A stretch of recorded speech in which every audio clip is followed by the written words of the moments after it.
Here we are then in sunny Cornwall, yet again. Damerells have allowed us to take some of their bikes out, so we're just taking out the MT-10 for a little look at it. One of us, the whole MT range, I think this is the last one we've taken out now, so there's a 7, a 9 and a 10 and lots of different variations of them. So we're just going to take this for a ride and see how we get on, but it looks really nice, doesn't it?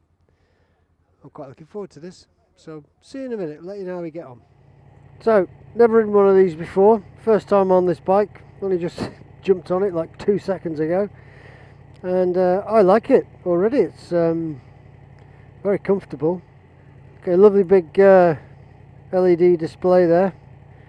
Has clock, rev counter,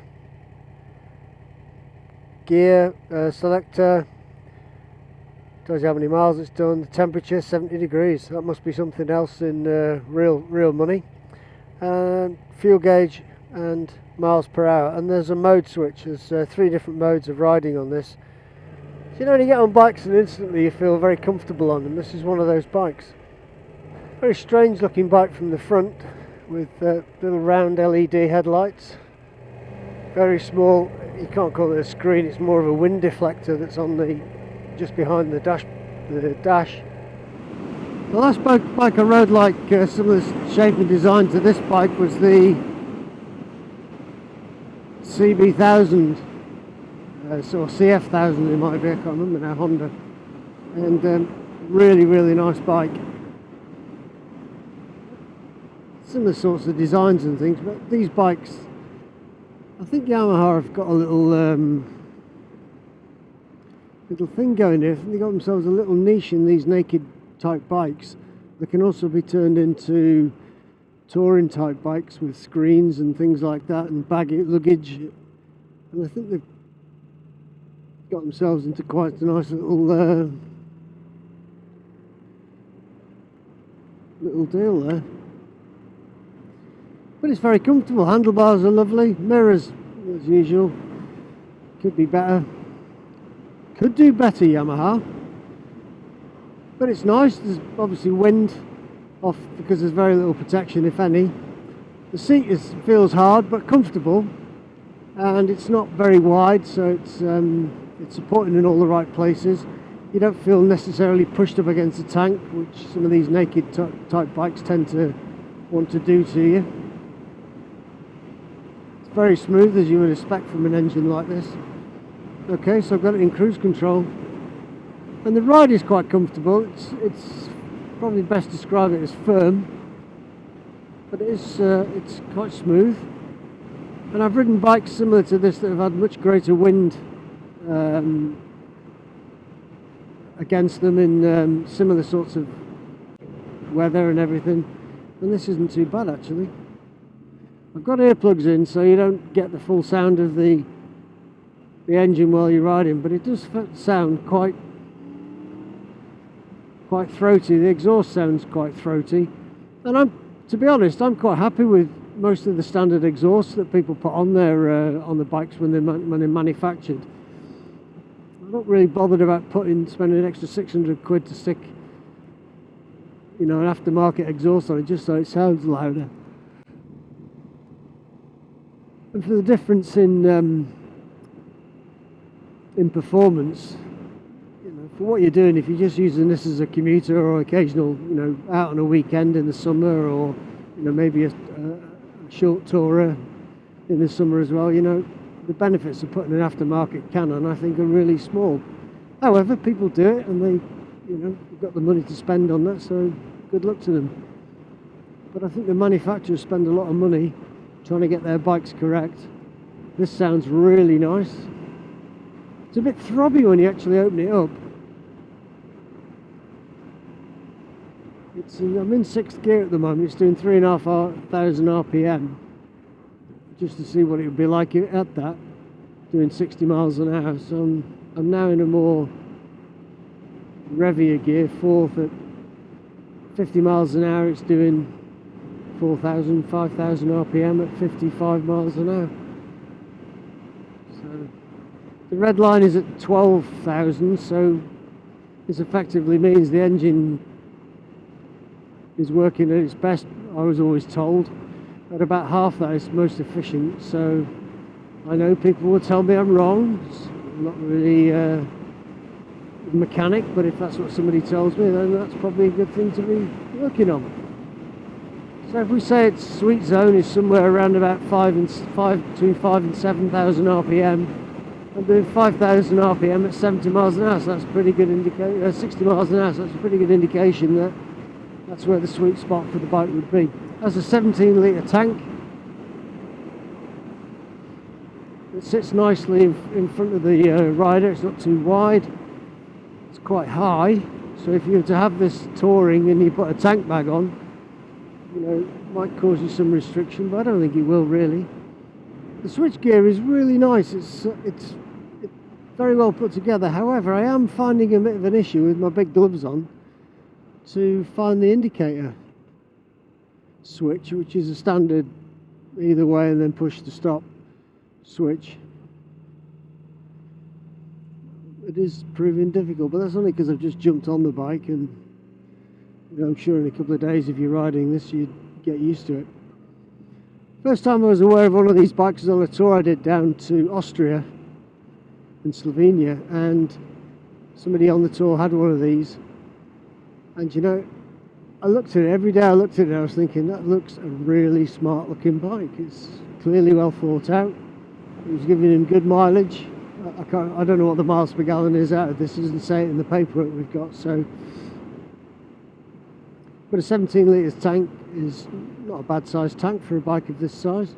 Turns in nice to the bends. It burbles around these little bends, look. I mean, probably in too high a gear really for a bend like this, but it's quite willing to carry on and pull through them.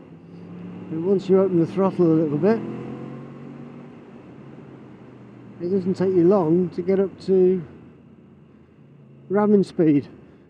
But this is real world riding, isn't it? You can't get out and ride the bike at 100 miles an hour every day. You can't do it anywhere in the UK anyway, legally, unless you're on a track. So this is how bikes perform on an everyday basis. I'm in third gear now, doing 40 miles an hour, about 4,000 RPM. There is quite a bit of engine braking on the bike when you roll the throttle off, so no need to touch the brakes. The brakes are very good, but when you've got a bit of engine braking to help you along, it gives you that extra little bit of a sense of security that, you know, you can be hammering down a road at a, you know, reasonable, I don't want to use the word hammering again, we're going down the road at a reasonable speed, roll off the throttle, and the bike's going to start using its engine to slow itself down before you start using your brakes. The riding position's quite comfortable. It's a little bit leaning forward more than I would probably care to like, but it's not an uncomfortable position. Heels are quite well back, below the hips actually, in what is a very comfortable riding position. Nice foot pegs as wide as the shoe. The gear lever is easily located, because I've ridden some bikes that, you know, when they're initially set up and they're a bit of a struggle to find the gear lever. I don't seem to be getting much vibe through the handlebars, although my right hand is going a bit numb, but that's possibly just because it's me. I think it's a very comfortable bike. I think these bikes, the MT range, if you look at them from the side, they're sort of like trying to find their niche. They've got a wide area to cover, I think. This reminds me of the old TDM style bike, which that's similar sort of design, the more upright design, although it had a screen and a bigger tank than most bikes, would go on to become this sort of adventure type bike design, if you want, which has just been modernised and adjusted since it was first introduced. But I think this is a similar sort of thing. That's the sort of shape I've got in my head that this bike might be. Tippity tip top tastic. Right, here we are. Another cracking sunny day again, riding the Yamaha MT-10. And I have an apology to make, because while I was riding it before on the way to get here, I said it reminded me of the old TDM bike, which now I've got off, it looks nothing like it. However, it's one of those bikes that's in that area where it doesn't know what kind of bike it's going to be. And this is, I think there's 8 bikes in this range, from the 125 right up to this. And they cover all sorts of things. You can have tourers, you can have these naked bikes, everyone's with a bit of a screen on them. But do you know what? This is a really nice bike. I like it. I like it a lot. The colour is amazing.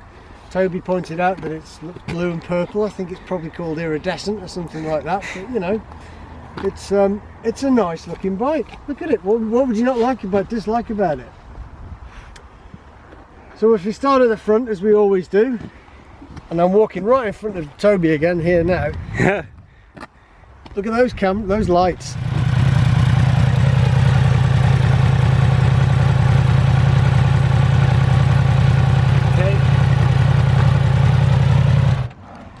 Look at those lights, I think they're really smart. LED lights, like little glass balls in the front of your bike. And below that you've got a huge big radiator for the 4-cylinder engine that's in there. It's just really nice, and it feels really compact. You can see, I do like it, I really do. You can see that, you're getting really animated about it. I don't necessarily like these kinds of bikes. Very small little screen here that works quite well. Compared to the, I think it was the CB1000, CF1000 we just ridden? Yeah. CF or CB? CB. CB1000, there's quite a bit of wind off that, very little from this. And I first became aware of these bikes a few years ago, and I took a tour down to Slovenia, and one of the guys on it had one similar to this, and it was an absolutely really nice bike. You got good mileage out of it. I couldn't tell you what it is, but it's a 17-litre tank, and it just seemed to go and go and go, and I really quite like it. I like the design, I like the shape. He had extra luggage put on his, but this is lovely. Seat is comfortable, sculpted, so it cups you nicely, I think is a good way of describing it. You don't feel like on a lot of naked bikes you've shoved forward on the right up against the tank, like you've been really intimate with it, but this doesn't feel like that. It just feels like you could actually ride this for a long time. Got a little seat there for a pillion. You'd have to be a very small pillion of about 6 years old, I think, to ride comfortably on it. There's nowhere to grab hold of unless they're grabbing hold of you. So I would again say it's not a pillion bike. It's for a one-person use. And, you know, if you have to take somebody down the road for 2 seconds, then you can ride pillion. But they've got the things. The other indicator of how it's not pillion centered, I think, is how high that foot peg is. I mean, let's just come round and see how high that is up the bike. Their knees will be up round the chin. You point it out. This is a foot peg here. Their knees would be on their chin if they were sat on this. Yeah. On there, it'd be really uncomfortable. So, but it brings us to look at the exhaust. The exhaust is one of these little stainless steel things, and I spoke while I was riding it that people put these aftermarket exhausts on for, you know, I get better fuel economy out of it, and then they ride like a loon. You know, the people who made this bike put a lot of thought into it, and they've put a lot of thought into how much fuel economy you get out of it, and the exhaust ticks all the boxes. It'll give you the correct exhaust fuel economy, because that's what they do, but also it sounds really nice. It's like a little burble from the engine as you're going along, and the engine sounds lovely. So I would never put an aftermarket can on, because I don't think you can improve it. If you just want it to sound louder, you know, then there's a whole line of issues you have to discuss there as well. Moving to the rear of the bike, we've got the LED lights, which most bikes have now, and apparently the LED on the rear of the bike is more visible for the further a distance. That's why they've got LEDs on the bike, and you've still got some bikes that have got normal headlights on the front. But again, we have this, which is a legal requirement that sort of sticks out the back. And on the CB1000, they had the little mudguard that came around the back of the wheel like a Ducati Diavel and BMW do. And I think that's a much better option than having this thing that sticks off the back of the bike. We're looking at the swing arm. It's a nice big stocky swing arm, and above that they've got a hugger, which is quite a wide hugger actually. Normally it's just the same width as the tyre, but this one is wider than that, so it should give quite a lot of protection. Massive chunky chain, because it's a big engine, it's pushing around. And then we look at the engine itself. The engine is really smart. It's compact because it's a small bike, it's not a very long bike, only weighs 210 kilos. Handlebars are lovely, got all the standard Yamaha switchgear on, and we've not had time to go through it all, but it has got it has got a cruise control, which I did operate badly, but it worked. Okay, standard lights. One thing I did find a bit awkward was the indicator switch, which is here. With my gloves on, because it's recessed, it doesn't stick out very much, and I found that quite an issue to find with my gloves on. Oh yeah. But once we've only ridden the bike for what, 5 miles, so you know, it's not as if I know the bike yet. And come around to the screen. Now the screen is quite special. It's one of these LED screens, and I think if you look at that, it's very, very clear to see. Well, we've all got these... Without even a reflection. There you go. Well, much of a reflection. Bikes now have all these lots of colours on them, and this is very basic, really. But it has a gear selector, a rev counter, speed, tells you how much fuel it's got in, a clock, and there's 3 modes for riding the bike. Now I'd assume one would be normal, one would be a sport, and one would be a rain mode. It doesn't actually tell you, just this mode 1, 2 and 3. Without reading the book I couldn't actually go any further with that, but it's alright, I like it. Keys hidden away, it's got standard shocks on it. The brakes are made by somebody, because normally they have a name on them. They're good brakes. The brakes are really nice. Look at the size of those discs. What's the suspension like? Now the suspension, it rides really quite hard, and that might be something to do with the way it's been set up. It wasn't uncomfortable, and I think the seat is firm but not uncomfortable. Yeah. And I think with those 2 bits together like that, you could actually ride it for quite a while. But would I tour on it? I'd tour on my own on it, where you could put luggage over, but it'd have to be very, very high set luggage, or just something strapped over the back, because obviously the exhaust is quite high. Big stone stuck in the tyre, look. Do I like it? Yeah, I do. Would I buy one if I had the money? Yes, I would, as a second bike. I just think they look really funky.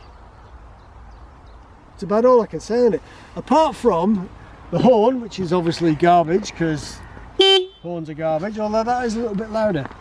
The mirrors, why don't you just do something with the mirrors, fellas, and make them so people can see out the back? It's important you know what's coming out the back, up behind you, but you know, they haven't, so they're my only gripes. I like the bike, like the colours. If you like this video, give us a big thumbs up. Subscribe to us. Toby put some wizardry up there to tell you how to subscribe to us, because it is really important to us. We say that every week, but we don't really know why we say it. And we'll see you in the next video, perhaps.